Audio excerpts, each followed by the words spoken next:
प्रभात को नींद में से उठकर बैठ जाना। खुदा ताला प्रसादेन, सूर्य नारायण प्रसादेन, भगवत प्रसादेन, अंतर आत्म प्रसादेन सर्व कार्यम फते भवेत्।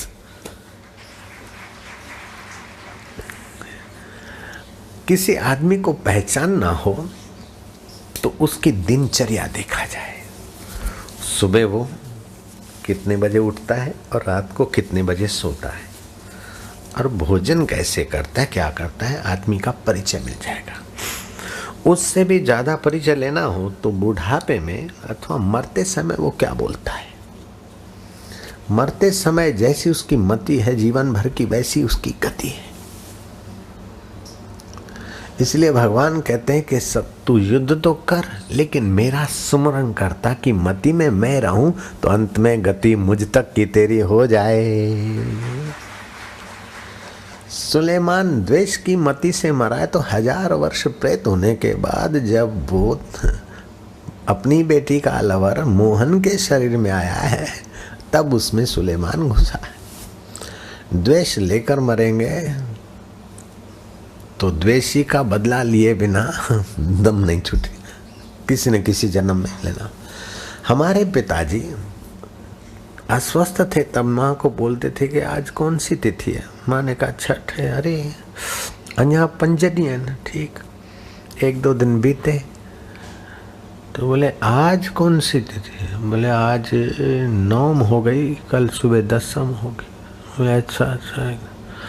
और दसम रात को सोए, लेकिन एकादशी को जल्दी उठे और कहा कि बड़े बेटे को बुलाओ और लिपण करो गौ का गोबर से आदि, मेरे को सुला दो।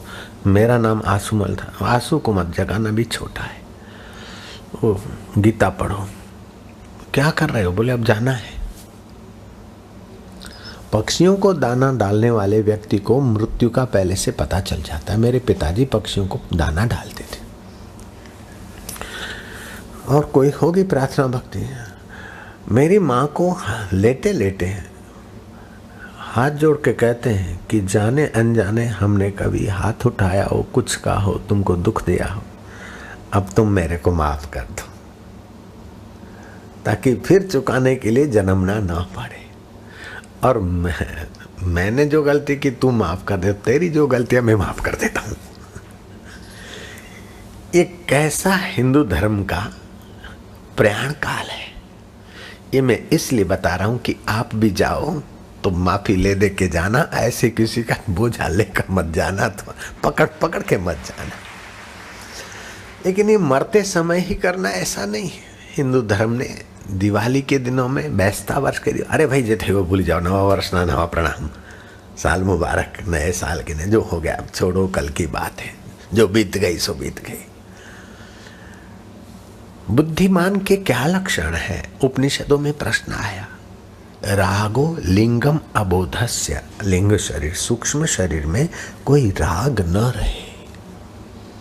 राग रहना अबोध का, अज्ञानी का लक्षण है। राग रहता है तो द्वेष भी रहेगा। तो ये राग द्वेष गहरा न उतरे। व्यवहार काल में तो राग करना पड़ता है, पवित्रता से, अपवित्रता से बचना पड़ता है, लेकिन गहराई में कोई गांठ ना बंधे।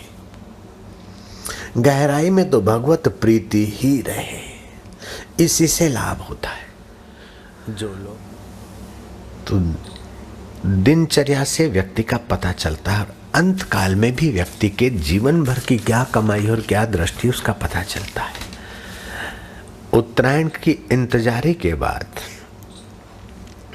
भीष्म पितामह, जब प्रयाण काल की घड़ियां होने वाली है, अब उत्तरायण आने वाला है, भीष्म जाएंगे, तो श्री कृष्ण, युधिष्ठिर, पांडव सभी गए, और बड़े बड़े जति, जोगी, तपस्वी, नारद आदि जैसे लोग भी गए, व्यास भगवान जैसे, वशिष्ठ और पाराशर जैसे लोग भी वहां गए।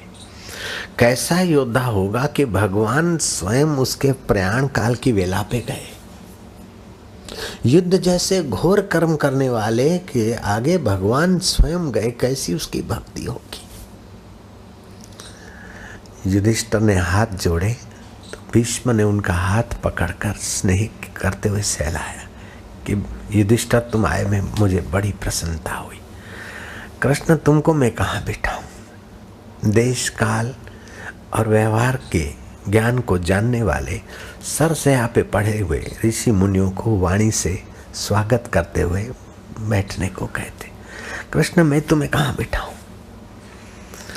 तुम तो हर दिल के साक्षी हो, दृष्टा हो, भर्ता हो, भोक्ता हो, महेश्वर हो, सर्वेश्वर हो, देवेश्वर हो, प्राणी मात्र के परम सुहृद हो और सर्वनियता हो, सबके हृदय में हो। अब तुम्हें कहाँ बिठाऊं? अभी तो तुम मेरी नेत्रों की पुतलियों के आगे ऐसे ही खड़े रहना। जब तक मैं महाप्रयाण नहीं करता हूं तो ये तुम्हारा पीतांबर फरकाता रहे और नजर मेरे पर रहे। आज तक तुमने लोगों को प्रतीक्षा कराई, लेकिन ये तुम्हारा अड़ियल भगत तुमको प्रतीक्षा कराएगा। कैसी है ये मोहब्बत, कैसी है साधना, कैसा है प्यार।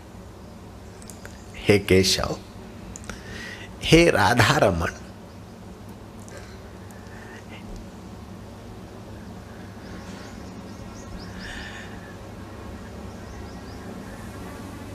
हे कृष्णाय वासुदेवाय देवकी नंदनाय नंद गोप कुमाराय वासुदेवाय नमो नमः।